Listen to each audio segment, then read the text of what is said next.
Hello and welcome back to the second episode of the podcast. Today we're going to be talking about the Tales of franchise, and I don't know if you guys seen the Nintendo Direct trailer, but they finally bring it back, Tales of Graces F. Thank goodness. I've been waiting on that one. That's one of my favorite ones. That's my second favorite one, but we'll get into that. So in this video we're going to talk about the Tales of series. So they're old series, so hopefully you guys have played them, and hopefully if you disagree with what I'm saying, go for it. It's all fair game. Like, everybody gonna have their different favorite Tales, but if you even here, you probably like Tales of to some degree.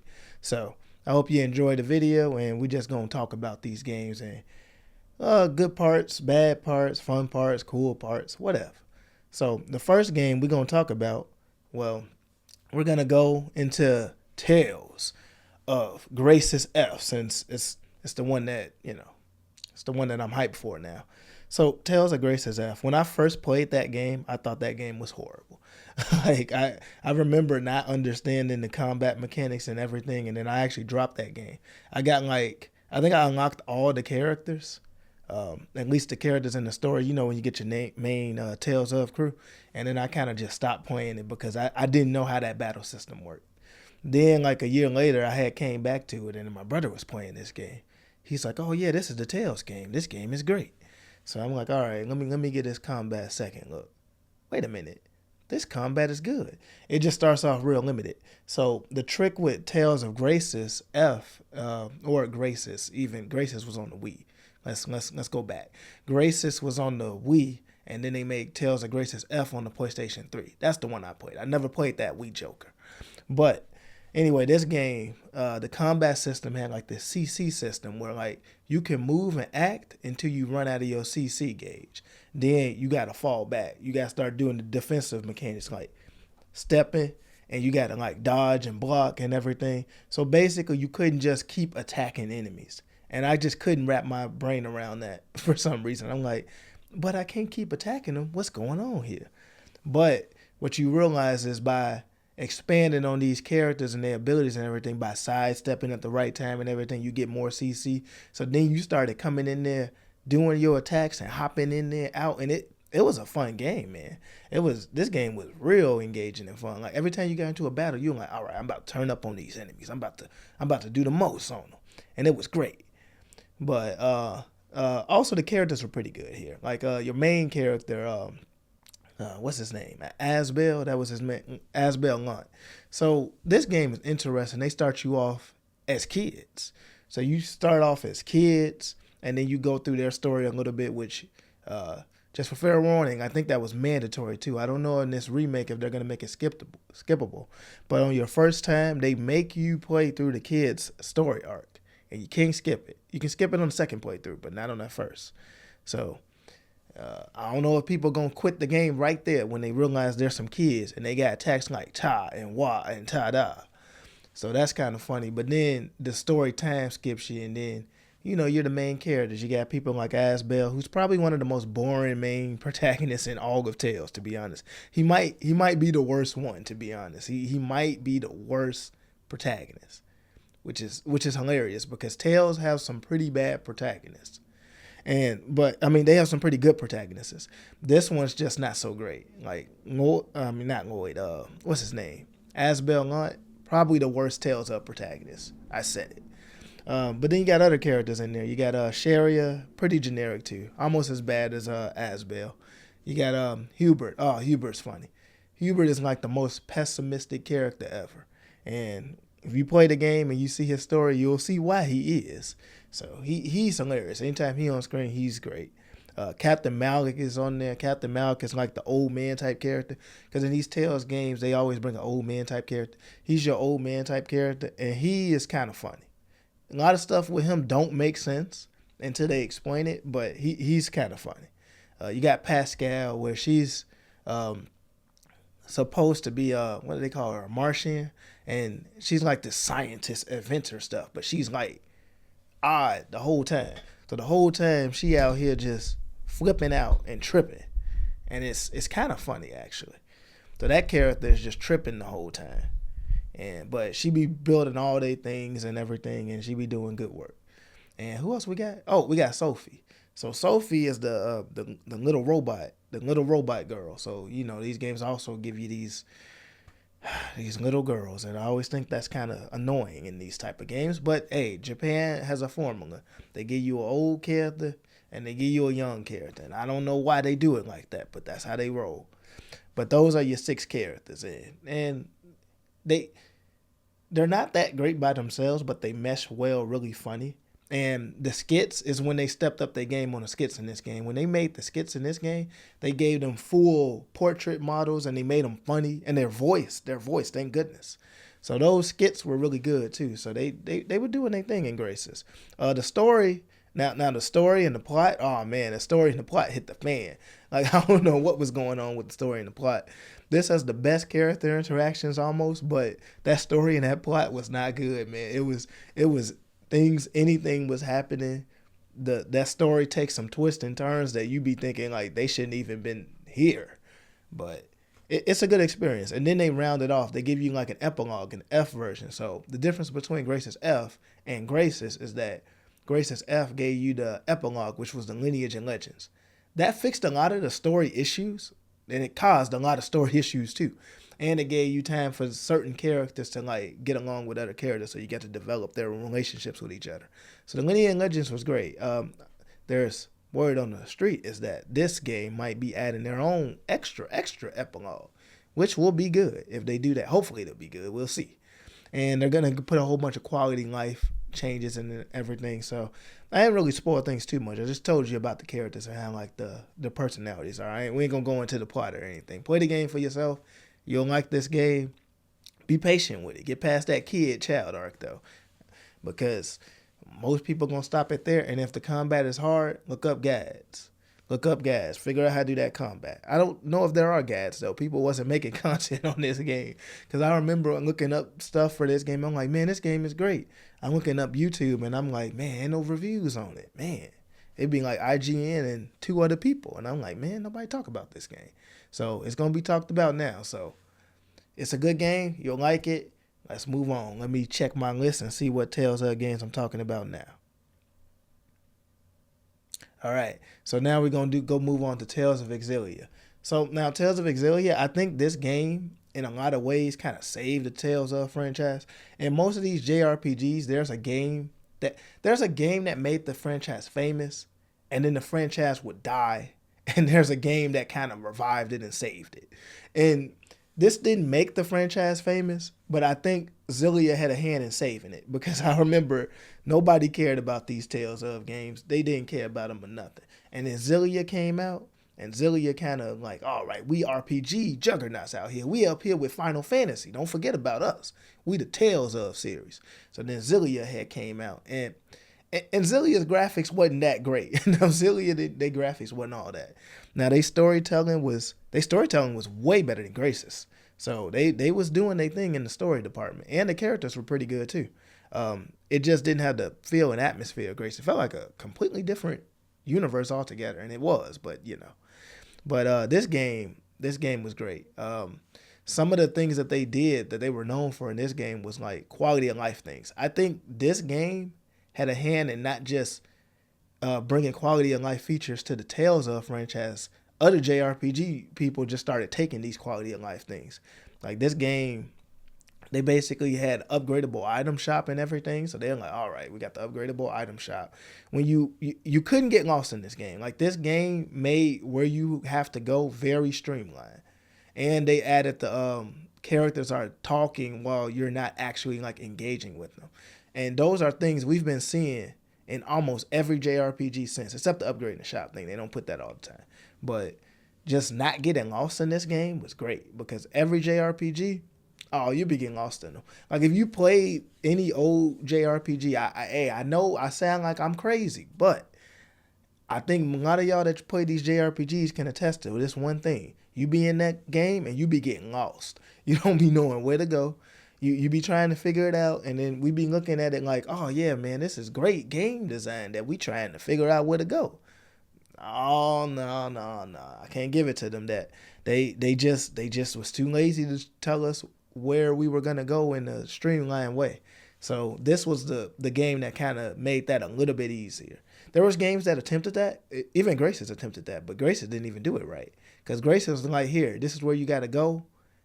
However, if you didn't know what they were talking about, you still couldn't really get there. Here, they showed you and you know where to go. And it's optional. You cannot use it. So it was that was smart. That was brilliant. They get a round of applause for that one right there. That Xillia, y'all did good. And then the talking thing, the RPGs have been taking that ever since. Ever since you didn't have to go up to an NPC and talk to them, like Final Fantasy VII Remake, they took that completely. They said, we ain't never talking to these people unless they offering you a side quest. So that game did it. Let's go over some of the characters. So you got Jude Mathis. I'm Judge Mathis. But anyway, you got Jude. He's like a doctor in training, but for whatever reason, he get out there and he a boxer. So he throw hands on the enemies, and I don't know how he a trained boxer when he a doctor.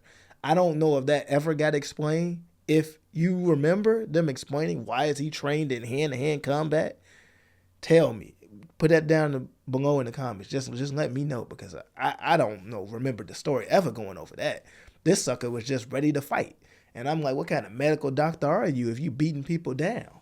But anyway, his combat actually played the closest to Tales of Graces, which is odd enough. Your other main characters, so you had two main characters. You had Jude and you had Mila. And you can decide to do either of their stories. Now, Mila, she's brought up to be Maxwell, which if you're familiar with older Tales of games like Symphonia and stuff, Maxwell's like the god of creation or something in this universe, I guess.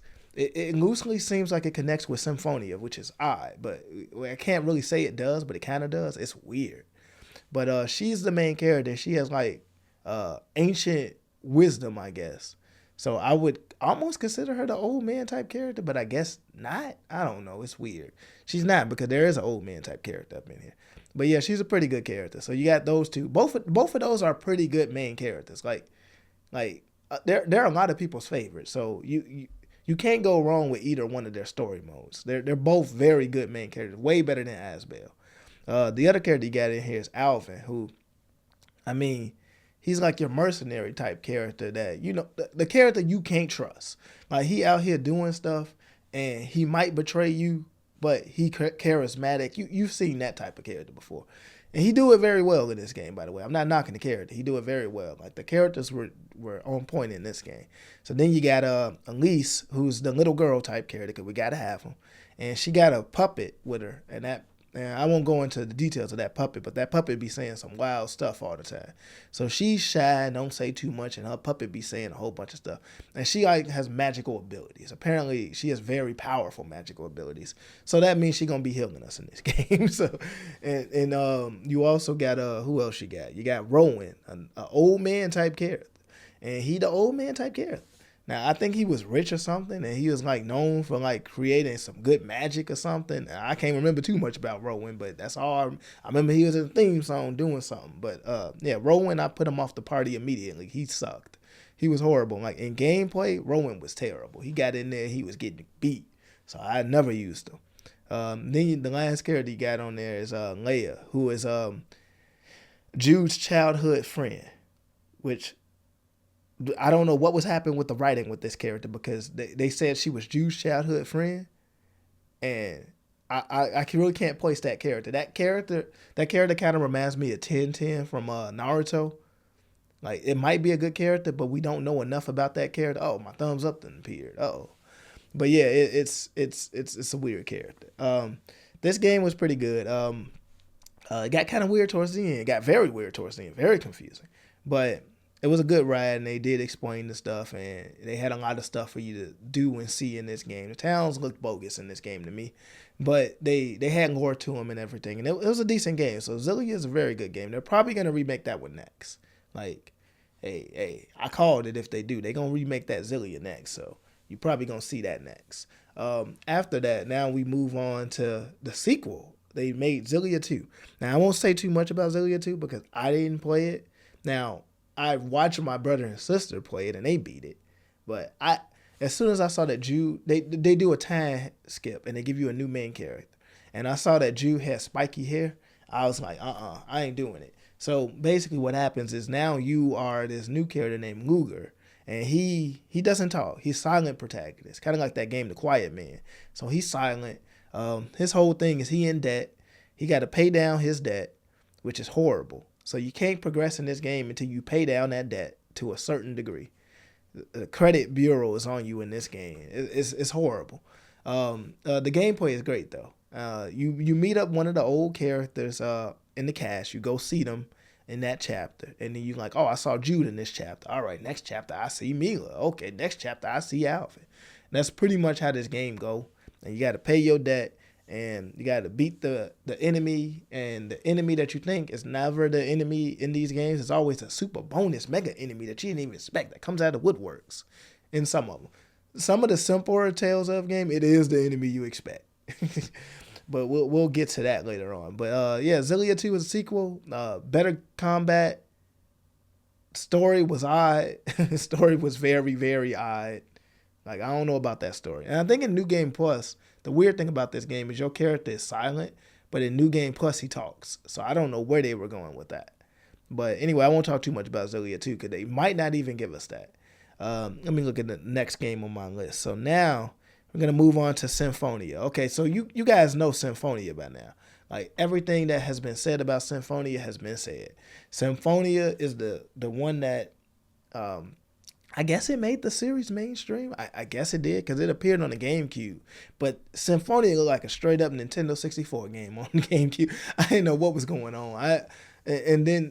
Oh man, Symphonia is a very interesting game for me. Like, I didn't play it until later in the series. We're going to get to the first game that I played in this series, which is going to be very funny. But I tried Symphonia one day, and I did not beat it. I did not beat Symphonia. Like, I got to the point where I got all the characters, and I went to the other place that you're supposed to go, which I won't mention too much. And I got the aircraft things, they called them. I think they called them the Riards. I got those, and I just didn't want to play the game no more. I just gave up. So this game, they have a huge cast of main characters in this one. We can go over those characters a little bit. The combat is very simple here. This is the simplest as the Tales of combat's got. Up until, they had the side scrollers in the Game Boy game. When we won't talk about that for now. A PlayStation game. In this one, your main character is Lloyd. I don't got too many issues with him. He's not great, but he's not terrible. He's a very serviceable main character that you won't really be too mad about him. So he's all right. You got Genus, who has a little dreidel, and he just attacks them with it. And I was very confused about that. And he's like a little half elf, I guess, which is they're facing like discrimination in this game, which is an odd fact. But he's like a super genius, and he does magic, I guess, but not healing magic, just offensive magic. Then you got what's that other character? What's that girl character name? I can't even remember what that character's name is. You got Rain Sage, who is not Jude's. Here you got Rain Sage, who is what's his name? Man, I'm losing the words. Genus's older sister. She's also a half elf, very intelligent. I think she's their teacher in that game, and she's the healer of the party. Now in this game, sometimes she just won't heal your characters. She might just leave them to lose, and it's very unfortunate that this character does that. So then you got who's the next character on that list? You got the main this character is kind of the main character, but they're not. Lloyd is the main character, but you got Colette, who Colette is basically going through the same type of stuff that Yuna from Final Fantasy X is going through. Like, she's on this pilgrimage thing, got to help save the world, and we got to lead her to it, and her friends from school, and the teacher, and another guy named Kratos is going to be getting her to these temples, and then she's going to be unlocking the way to save the world, I guess. So, anyway, and then you got Kratos, who's like the, I guess he's not the old man type character, but he might be for this game. I guess he's old. He can heal too, which is weird. And he's like the mature swordsman that the main character look up to. So then you got him. You got, who else you got? You got Zelos, who's another guy that has red hair, and he just flirts with girls all the time. But what I will commend the game with is that with him, they do something very funny. If you talk to the female NPCs or just characters, he will pick up an item from them every time, I've never seen something done like that in the game, and I still haven't since that. So I don't know what was going on there, but that was smart. That if you have him in the main lead as the character, and then you go talk to a character that's female, you go ahead and get some items. So that was a nice touch. They give you Sheena, who is she's the what is she? She's like a ninja. Yeah, I think she's a ninja. She's a ninja that was stealing stuff or something, or she got some type of issue. I forgot what her issue was, but she was mad about something, and then she joins the team at some point. You got what's his name? Regal. Regal is a man from jail with some handcuffs, and he just be kicking enemies all day. You got him, and he has a story and a backstory, and no one really cared about it, which is the funny part. And then you got Berseria, who's like this little robot girl, because we gotta have those little robot girls in there, and she has a giant axe and does heavy damage. It's very odd, and there's not much to say on that character either. So we got more characters in this game, but they don't really flesh them out too much, which is kind of funny to me. They're just floating around on a team, and you just really never really know too much about them. And it's the funniest thing ever to me. Even when you get their backstory, you're like, okay, that's it. Well, that one-dimensional character is out of the way. So then after Symphonia, now here's the game that I played first, was Symphonia, Tales of Symphonia, Dawn of the New World. I don't know why this did not get remastered. So in Tales of Symphonia, Dawn of the New World, this is a sequel to Tales of Symphonia. Here, they kind of basically, they did some very weird things. They made Lloyd evil at the beginning. I don't mind saying this because it's at the beginning. And your main character is mad that he's evil, and your main character keeps saying sorry. And he's like, if you've seen My Hero Academia, you've seen Aichi. This character is like Aichi mixed with not My Hero Academia. If you've seen Vanguard and this character named Aichi, he's like Aichi mixed with Deku from My Hero Academia. All types of of apologizing and crying. It's hilarious.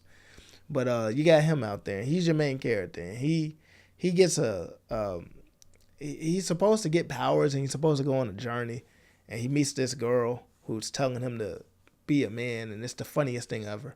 And then he gets this alter ego and powers, where he just starts sounding like Ichigo from Bleach, and then he just starts beating down the enemies, and it's the funniest thing ever, because he goes from "I'm sorry, don't hurt me" to "You will never win, and I'm gonna take you out." And then they put some piano music too every time he transforms. So it's the funniest thing ever. That game is truly funny. That system in that game, your main characters. Here's how this game works. So your main character is him. He's normally a passive character, and then he becomes an aggressive character. It's very funny in the story, and in battle. And then you have the girl that he saved, and she went from being very mean to him at the beginning to super in love with him, which is hilarious to me. And those two are your main characters. They will interact with the old characters, but their main gimmick in this one is monster taming. So you gotta get the monsters that you be fighting in the wild, and you gotta put them on your team for your benefit. And then you got those monsters, and then you go ahead and you storm the castle. So this game, they go on to travel. They're trying to figure out why Lloyd is bad. And well, I get the main character trying to get rid of Lloyd. Everybody, his friends are like, why is Lloyd doing this? And they changed Lloyd's voice actor in this game, which was bad, because that made me think that wasn't Lloyd. So I'm like, y'all need to have his voice actor, but y'all couldn't. So whatever. A lot of people didn't play this game. A lot of people didn't like this game, but we're moving on. So let's see what we got here on this thing now. So now we're going to talk about Tales of Abyss. So Tales of Abyss is a game that a lot of people praise for its story. And it's a pretty good story amongst the Tales of games, but it does have its issues, just like all of them have their issues. Tales of Abyss, its issues are revealed after the second half. And in the second half, if you're familiar with this game, you know what I mean by the second half. Like, people will say how great this game is, and I swear they're just talking about the first half. because that second half is butchered. Things are coming out of nowhere. Plot points that wasn't set up are happening. It was so much nonsense in that second half of the game, and it was not great. Now here's the funny thing about this game. I think the reason why people like the story and remember it so fondly is because of the main character. So Tales of they've made one of the best main character transformation arcs I've ever seen, and I never thought I would see it. So here's what they did in Tales of Abyss. They gave you the worst main character ever. And it was funny too. I was like, oh man, they keep telling me this main character is good. The fans will go on and on and tell you how great that main character is. And then you'll play that game, you'll have that game in your hand, and you'll be like, this character is horrible. You'll be like, this character is unredeemable. Skip this character. I hate this character. You're going to be like, man, this character sucks. If y'all don't get this main character off my team. And that's funny. You be mad at this main character. You be angry at this main character. You be wanting to take the game back and not play this game because of this main character. This main character was great and this main character was horrible. So what they do is, if you keep playing this game, which I don't know how you do after that main character is that bad. I just played for the gameplay. I just said, I checked out of the story, to be honest. I would only like pay attention when they're like coming in. Well, here's a voice cutscene, man. Here's a voice cutscene. But it was like running into NPCs and ask them what they think. I didn't care because my main character was terrible. So, you play this game, and then something happens where the main character messes up very big. He messes up very big. And everybody is mad at him. And then this character goes through a character arc. And he's like the complete opposite of how he was before. And it's great. He's a great character at that point. And it makes sense, too, because it wasn't one of those things where this character is just like changing for the sake of changing. He kind of had to. And it was one of those things where it was kind of sincere, I guess. And you did see that this character was perceiving all of the things while he was a horrible character. So this was actually well done and built up very well. So I will give them on that. They made a horrible main character, though. So if you go into this game, just beware. That character gonna suck, and he's supposed to. But the other characters we got Tyr, who's a pretty good character. She warns you about a lot of stuff, tells you about a lot of stuff, and it's a very good character. That's all I can really say. I can't say too much about this character, but this character is pretty good. You got Guy, who's a lot of people's favorite character. He's like your knight that's supposed to help you, because your main character is a prince, by the way. And he's like your royal knight who's very charismatic, but he's afraid of girls, and it's the funniest thing ever. So I don't know why that's the case, but he is afraid of girls. Actually, they do explain it in the game. He has a whole backstory that's going to explain it. Does it feel justified? Maybe. Who knows? The other character you got here is Jade, Jade is the old man type character. And he lets you know, too, because he talk about his old man back is out and it hurts and he needs a young man to help move these boxes. So Jade is a very sketchy character in this series. Like, this sucker is hiding so much dirt. He's probably the reason the bad guys are at it. He's the reason for all the stuff going wrong, and he had so much dirt, and he owned the team, and it's the funniest stuff ever. So as you play this game, you will see all of the things he's involved with, which is pretty much everything, and it's the funniest thing ever. You got another character named what's her character? Her name Anise, I guess. She has like this familiar, they call it. So I guess she's possessing teddy bears or something. So she possessed this familiar, they call it, and it turns into a giant beat you down teddy bear. That character is actually pretty good. I have not much to say about that character. That character has one trait, and it's that she really wants money. But you would think this character would be very selfish and sacrifice people for money, and this character doesn't really do that. So it's more nuanced than that, but they portray it as this character just wants money, and it's kind of funny. And you got who's the sixth character? You got what's her name? It's a girl with a bow and arrow, and I cannot remember her name. You might have to put it down in the comments because I cannot remember her name. But she has a bow and arrow. She's also a princess, and she can heal you, thank goodness, because Tyr can also heal you, but she can also heal you. She has a bow and arrow. She's a princess from a different place. She's not related to the main character. And I guess she's like the childhood friend, kind of like Leia with Jude, and it's not so great. But then in the second half, they do explain a whole lot about that character, and when they do, that character feels like that character really shouldn't be there, and it's the funniest stuff ever. And I guess this isn't a character on your team, but I guess I will mention them because they're kind of relevant. You got a Phone Master Ion, and oh, he was a meme to me the whole time. And in the second half, when they start explaining him, it got even funnier. And you got he basically guides you through the thing. He's like your chief that guides you. Even though he's a kid, he's just guiding you through all these things. He's your diplomat. He gets you to these towns and gets you in and out. And then you got Mew, who's like the mascot of this game. It's like this little teddy bear thing that the main character abuses on a regular basis.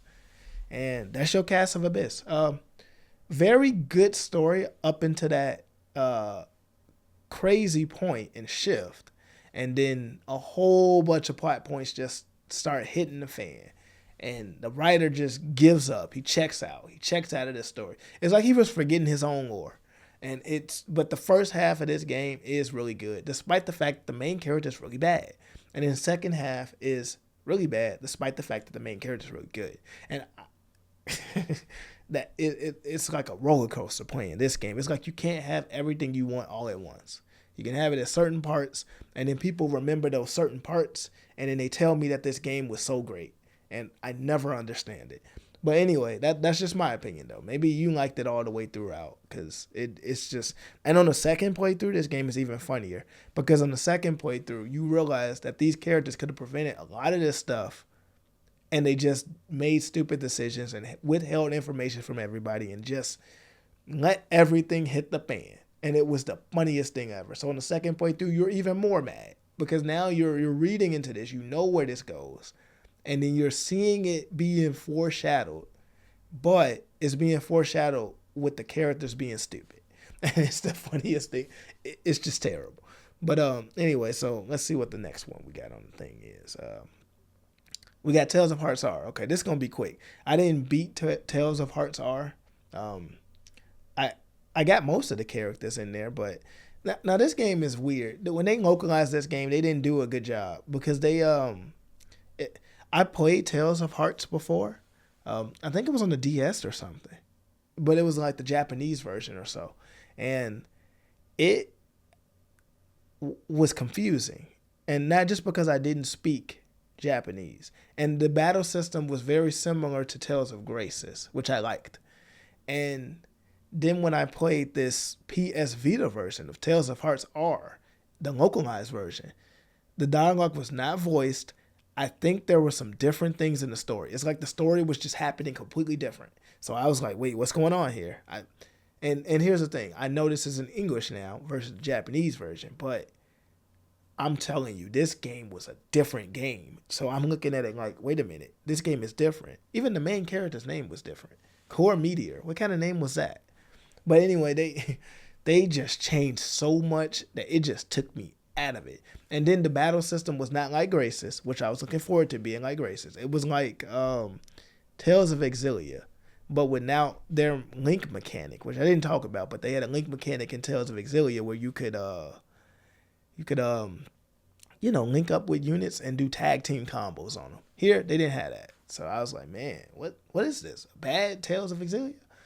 But anyway, that game, you had Core Meteor, who was generic main character. He's not as bad as Asbel, but he's not that much better. So you got him. You got this girl who is lost her power, so she's effectively useless to the team because she lost her heart technically. And the way that the DS game explains that is much better than this. Like, I shouldn't be understanding the story better in the Japanese version of the game than in the English localized version. Like, I understood the story better there than I did here, which that should never happen. I don't know how that works. But anyway, and you have her brother who just keeps saying Kohaku. He keeps saying that over and over again because I think Kohaku is her name. I forgot what his name was. You got the old man type character. He comes out of nowhere. I think he's not even supposed to be here. I think he's exclusive to the R version. You got a little girl that's a mage. It's a train wreck. This game was a train wreck. We don't talk about it. Maybe if they re-release this and voice act it and fix the story by putting back those elements from the DS versions or whatever, we can talk about this game. But I think this game went through some of the worst localization and decision making I've ever seen, and I could not get through it. Combat was fine, but I could not get through it. It played like a better version of Abyss almost, but Abyss had the phonons, which I didn't talk about, but every now and again in Abyss, something would drop on the ground, and you could use that element, and that was kind of nice. And you could build the characters in a certain way based on how their stat distribution would go based on when they leveled up. So as soon as I realized that, and I saw that Guy was fast, I took Guy's stuff, I gave it to Luke, and I made Luke the fastest character ever because he was going to always stay on the team. Fun fact. So if you play Abyss, try that. Trust me, it's worth it. But anyway, that was that. What's the next game? We're done with Heartsar. Heartsar made me mad. Okay, we're getting to Tales of Vesperia. Oh man, Tales of Vesperia was another one of those games that I didn't play back then when it was released. I had no Xbox. It was on Xbox 360 for some reason. And this game, people kept telling me it was the best. And I played it, and I didn't like that Joker. I thought the game was an average game. I didn't think it was terrible. I thought this game was very average. I didn't know what was happening in the story. The only characters that I understood in the story was probably the main character, who was Yuri, and his best friend, Flynn. Everybody else felt like they didn't make sense here. And it was odd to me because Carol, the little kid, made sense. So let's just go over the characters. We ain't gonna talk about this story. This story is a train wreck. But anyway, as far as the characters, you got Yuri Lowell, who was not voiced by Yuri Lowenthal. He was voiced by Troy Baker for some reason. And this character, probably one of the best main characters. That's why this is sad, because this character was one of the best main characters. A character you would want to be your main character in almost any game. Except he's kind of like has the Ichigo effect, where he has no motivation. Actually, he has more motivation than Ichigo. Ichigo didn't have motivation. You had to kidnap somebody for Ichigo to get ready to help. But anyway, he's a great character. That's all I can really say on him. He has a dog, and he has a fighting sword stance. And he has a lot of history with Flynn, so we're going to go right to Flynn. There's a movie for this, too, where they explain them, and then you see why they're good characters. And you see why everybody else didn't get enough attention. But anyway, he's like a very loyal by the books type character, which that's a good character too. That's a very real archetype in the real world, and it makes sense. He wants to change things and help things too by working within the law instead of outside of it. And they both want to do good things, but they both have different methods for it. So that's very good. And they're still friends at the end of the day. Even though in the game it doesn't seem like it sometimes, because the game will just have Flynn just say, eh. But anyway, you also got who else you got? You got the princess, Elise or Estelle. Estelle is the princess. That's her name. You got her, and she's the princess. She knows nothing about the outside world, and everybody tries to show her. And she has the ability to heal people. Who else we got? We got Carol, who's the little kid. He's a little kid. He knows nothing about the world either, except he seems like he knows more about the world than she does. And he lies to them all the time. And there's a reason for it, but I guess it's not that good of a reason, but it's a reason. And you got, what's that character's name? Rena, I guess. I guess that's her name. She's like the mage type character. And she basically is a pretty good character. If you play Persona 5, this character is actually just like a character named Futaba. So if you played that game, this character is very similar to that character. So that character probably one-to-one copied off of this character, because this came out way before that game. So that character is basically that in a nutshell. She's like the scientist type character that doesn't understand how to communicate with humans, and she just makes things. So we got so many antisocial characters in this team, and it's very odd because the main character is actually antisocial in a way too. He's charismatic, but he doesn't hang out with people. So we have a cast of antisocial characters, which, if you can imagine, does not mesh well, which is kind of funny to me. Who else we got in there? We got the dog. I guess the dog is part of the team. The dog is definitely antisocial because the dog is a dog. Who else is up in this game, man? I can't even remember the cast. It's some other people up in here. Oh yeah, there's a guy from jail. It's Raven, that's his name. He got a bow and arrow and he's straight from jail. You know, he antisocial. So I'm like, this is, now that I really think about it, the reason why the character interactions were not so great is because all these characters were antisocial. Oh, and I forgot, Judith.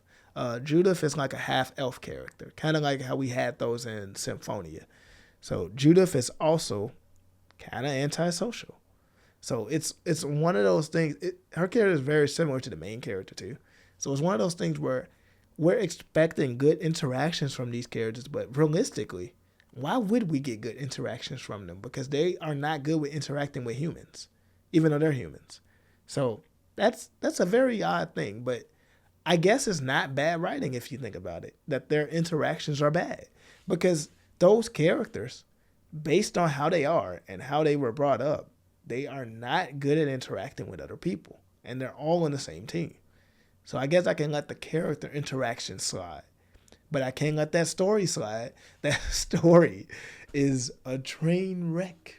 It's a wreckage of all trains. It's the funniest thing ever. But, hey, that's how they decided to do it. That's how they did it. It was a theory. A game theory. But I guess that's Tales of Vesperia, the story. I wish the story was better. There was an additional character called Patty, but I didn't want to talk about her too much because she's... Okay, the history of Patty is kind of weird. So they made this pirate character, and she was only supposed to be in the PlayStation 3 Japanese exclusive version, but we never got it in English. So when they finally remastered this game years down the line, when I thought I would never see it, she was included in the game. But we lost, and they added new story stuff, but we don't have the voice actor of Troy Baker. We got Grant, who sounds like Troy Baker, so it's not that big of a deal. Anyway, that's Tales of Vesperia. Let's get to the next one. We're rolling out. We're making good time. Tales of Zesteria. Okay. So we getting there. So Zesteria played just like Graces. And people hated this game because they said this game was by the numbers and by the books. And you know what? I thought that was fine. I liked the fact that this game was a simple game. Now these characters, oh man, these characters were like recycled versions of the old characters. It was the first time I've seen this, where usually the Tales of game will have one character that's similar to some old characters, or two, but this time all of them were basically like watered down versions of old characters you saw before, and it was the funniest thing ever. The main character, they kept telling me how bad this character was. I thought this character was great. I didn't think he was bad. I think he was like,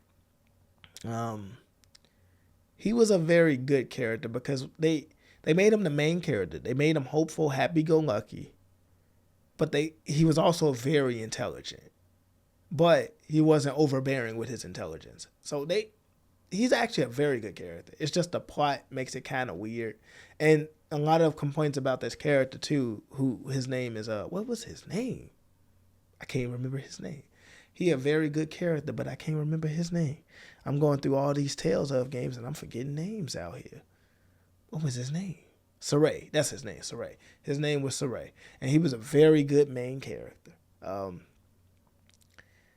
I guess his thing is, one of the biggest complaints about Saray was that he's too innocent of a character. But this character was raised by spiritual beings outside of humans that had no evil in them. So, of course, his character is going to be... That's not bad writing. That's actually great writing. Because if he was this corrupt person, that would make no sense. So, but there's a whole thing about the stories. Like, oh, will he be corrupt? Who knows? Anyway, we'll go over some of the other characters. We got Saray. We got Mikliel, who's one of the spiritual beings. He's the spirit of water. And no, this ain't no Captain Planet. Like, hold on. So he's very cynical, which is hilarious too, that he's very cynical. They were raised together at the same age, and he's cynical and the other one's hopeful. So I don't know how that happened. But he doesn't trust any... He's like Hubert, but a little bit worse. So that's what I can say. So that's his clone from the other game. Now we got Leia, who she kind of like uh is a regular character, but she pretends like she doesn't know anything. It's like she's like there's a word for it. The damsel in distress or something, I guess. Like even how we get the character, she's a damsel in distress, but it's one of those old archetypes of a character. I can't really express it, but the character is holding information back, acting all happy and bubbly all day. That's enough said on that character. Then the next character we also get is Edna, who's this little girl with an umbrella that's been around for 1,000 years. Here we go again. There's a fun fact about that character later on. It ties in with the next game we're going to talk about, where she just mentions her brother, and her brother turned into this dragon, and we must defeat this dragon. Anyway, next character we got on here is we got Delzel, which is this blind man with the power of wind, who never really actually joins us. He's accompanied with this other girl named what was her name? I can't remember, the girl with red hair. I can't remember her name for the life of me. But he was accompanied with her, girl with red hair. And girl with red hair is a very interesting character, mercenary type character, loves killing people, loves being charismatic, loves making jokes. It's a very wild character. And there was a character I forgot about who joins the team but leaves the team. And they even had DLC for this character, which was Alicia Difka, which was like the princess character or whatever that actually was the first human that the main character liked. And there goes the shippers, ready immediately. But anyway, and later on, we get another character named Zavid, or he's a wind guy that does join your team, and he has some history with a lot of history. Like he's 1,000 years old too, I guess. Apparently, a lot of these spirits live for thousands of years, and like the water one is like the youngest one, but he's the most mature one, and I don't know how that works. But I guess they've lived for so long, they just started getting weird. That probably is what happened. And their main villain that we have to fight, that you will fight, is called the Lord of Calamity. And he's like this giant lion type dude that just spreads darkness. And that's it. We're going on to take on the Lord of Calamity, and we're going to take him out. And I like that it's that simple. Now, the combat was like Grace's, but worse, because what happened was they tried to put this in a 3D space, and the camera just would not work with you, and it did not work. And the way that you upgrade your characters in this game was probably the worst they ever did it. I don't know who actually knows how to upgrade characters effectively in this game. Like, you can make them better. That's not the issue. You just don't understand how to make them the best. The game system for that is the most complicated I've ever seen it. And it is terrible how they did that. Anyway, let's move on to the next one.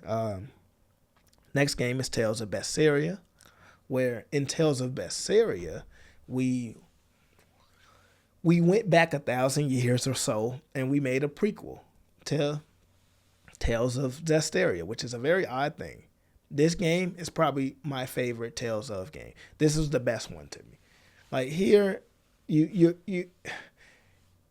team is basically a team of anti-heroes. So if you want to know what an anti-hero is, picture Shadow the Hedgehog, I guess.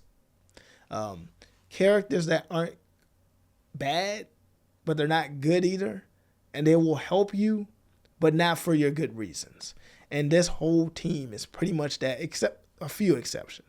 So let's go over these characters. So you got the main lead. Her name is Velvet Crow. They start you off with her at the beginning. She's a very nice, normal character. Nice, carefree, I want to help you girl, I guess. She's an orphan or whatever. She has a little brother. Stuff happens, and then she just becomes this vengeful, evil person. And it's the funniest thing. And she becomes this vengeful, evil person on a quest of revenge from a man that wronged her. And it's the funniest thing ever. That's the driving force for the story. She's trying to get revenge on a revenge quest. So now the next character we get is this swordsman named Rokuro. Now he trolls. He trolls all the time. And he seems to be happy to kill. and he really wants to kill his brother, which is odd. But he's a very charismatic character, very, very good character, very funny and entertaining to see. But he's definitely a bad guy. So now you also got what other character shows up? I think you got a character named Magiu, who's an annoying witch type character, who is a very sketchy character as well. So we got, you see, these characters are not looking so hopeful so far. You got them. Then you got another character named Eisen. Now, Eisen is, they referenced Eisen. Eisen, allegedly, which the game does not state, is the brother of Edna from the other game. They look similar. He just mentions his little sister, and she just mentioned her older brother. And if you couldn't figure it out, if you look at Eisen's clothes, it's dragon scale armor, which is pretty much on the nose, but they'll never say it. Anyway, then you get, who else you got? Oh, you got a little boy. So there's a little boy that joins the team. And this little boy is a very innocent little boy or whatever. He has a compass, and he looks for things, and he's a very helpful, innocent little boy that has no identity of his own, which is the funniest thing ever. And then you have this other girl whose name, Eleanor. Yeah, Eleanor. What was that boy's name? I can't remember that boy's name. But anyway, Eleanor. Actually, it's a plot point that I can't remember his name. So if you know, you know. Play the game, you will know. Anyway, you got Eleanor, who's like this goody-goody two-shoot, kind of like Flynn from Vesperia, actually. She's just like Flynn from Vesperia. Believes in the cause, gonna help. But the bad guys got her. So now she gonna be sketchy. I don't It's the funniest thing ever. But this game has a pretty good story. They carried on the good skits from Graces, thank goodness. So they do the skits well. The characters mesh well together, which, of course, most of them are villains. But this is a really good game. Combat system is a little bit odd. If that combat system was better, this could have been the best Tales of game ever. But the combat system is a little bit not the greatest. It's not the worst either. It's not the worst. It's something new. They completely did something new. They let you build your own combos in this game. And the issue with that is you have to build your own combos in this game. So if you are good at building your combos and you are good at setting the loadout for the combos that you built while getting new combos all the time, you're good. I don't know who's good at that, but I sure wasn't. And that kind of took away some of the enjoyment of this game. So now in the last Tales of game, we're at the home stretch.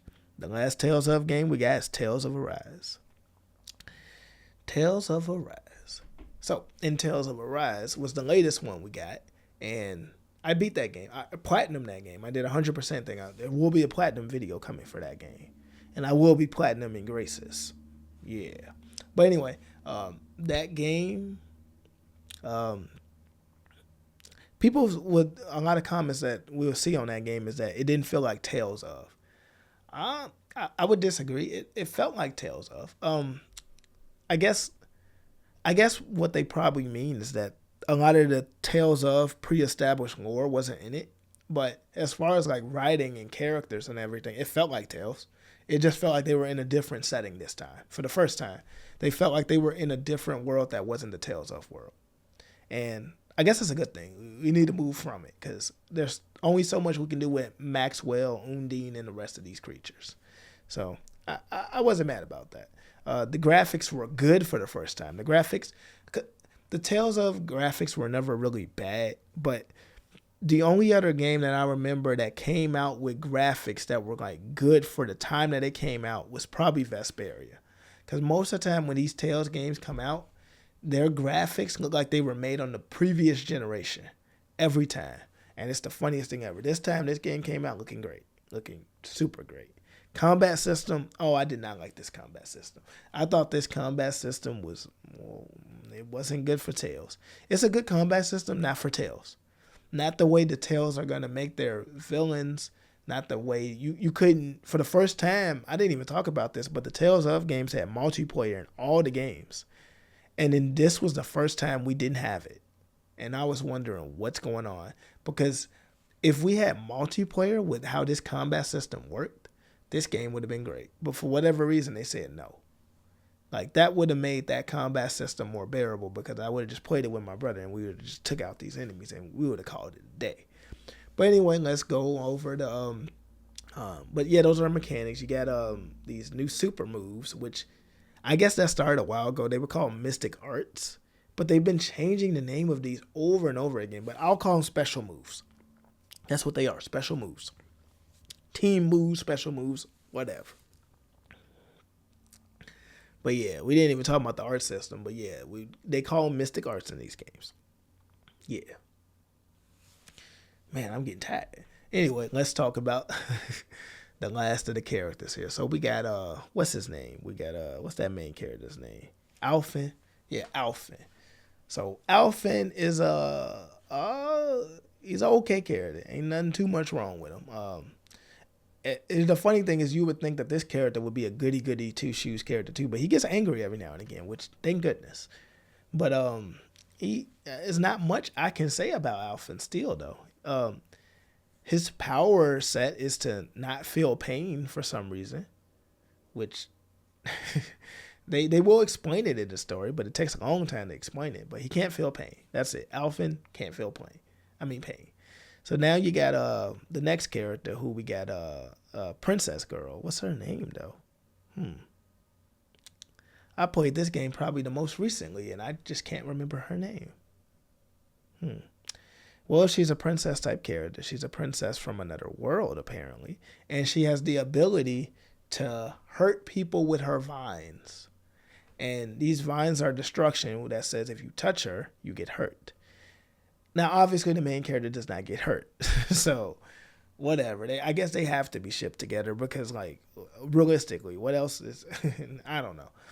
Anyway, then you got another character who sounds like... he sounds like that kid from Attack on Titan, Eren. He sounds like Eren from Attack on Titan.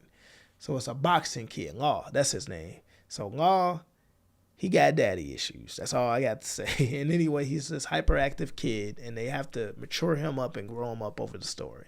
So we got Law. And his fighting style is he punches. He punches people, kind of like Jude did. But far worse, far worse. He's like the martial arts type character. So then the other character you got is this mage girl. And man, what was her name? So I'm forgetting all the girls' names. So sorry people in the comments, but y'all need to put that stuff below. I forgot her name. But she's a girl. She has an owl. She likes owls. She has books. She doesn't want people to know that she's a mage. Yet this character has an outfit with a bunch of books. So I'm like, you look like a mage. Like what? How are you not going to be a mage? You look like a mage. Anyway, you got that character. And who else we got? So we got two more other people. Oh, we got, man, I forgot this girl's name too. So there's this knight, this royal knight. Cassandra. I think that was her name. Yeah, I think that was her name, Cassandra. She got a shield, and she fights with a shield. As soon as I saw that character in the trailer, I would immediately say, I can't wait to play a character that just fights you with a shield. I ain't seen that since Goofy from Kingdom Hearts. So this character will fight you with a shield. And she's a pretty decent character. I think she's like the older type character in this game. Fights with a shield, knight, devoted. Great character to me. Then you got, what's his name? Man, it's hard to remember these people's names. So you got this rich prince that's an alien too, and he has a name too. I just can't remember his name. I guess the video went so long, I'm forgetting people's names. I'm just getting tired now. I should have wrote all the names down. But his character is very good. He's an artist, so he is able to play violin for some reason. He has a pole staff, and he just beats you down with a pole staff. And he's all about being elegant while he's doing it. So he's a very good character. You'll like that character. And then you got villains, and the villains are everywhere, and they're powerful, and they want to take over the world, and just like all villains do. And the story is, it doesn't suck, but it's not when you beat it, you don't feel like it was the greatest story ever told. But it does not suck. So they made a pretty good story in this game, and they did a very good job. And then they made DLC, and I still got to go through that DLC. But they made DLC for this game, and I don't know why they did that. It's a whole expansion, and I don't want to go back to it. They did Sword Art Online DLC where you had to fight the Sword Art Online characters. I don't know why they did that either. Yeah, they were just doing stuff at some point, and then they told us that they were going to remake and remaster all these Tales of games, and we never saw the light of day of it. But now we're finally about to get the Graces F remake. So that's my history with the Tales of games. I might have tried some of the other ones like Tales of Innocence and everything, but I didn't want to talk about them because I don't know too much about those at all. It's like I tried them but didn't really finish them or care or even get far into them. But yeah, that's the Tales of series. They've been trying and they've been making their improvements, and they've been a pretty legit series. I hope they do remember that multiplayer was a good ideal. They were like the only RPG franchise, action RPG franchise that had multiplayer. And for whatever reason, they just stopped. So who knows as to why they stopped. But they did. And that's the Tales of series. If you like this series, let me know what your favorite game is down below, or favorite character or any of that. Favorite mechanic from a game, favorite anything.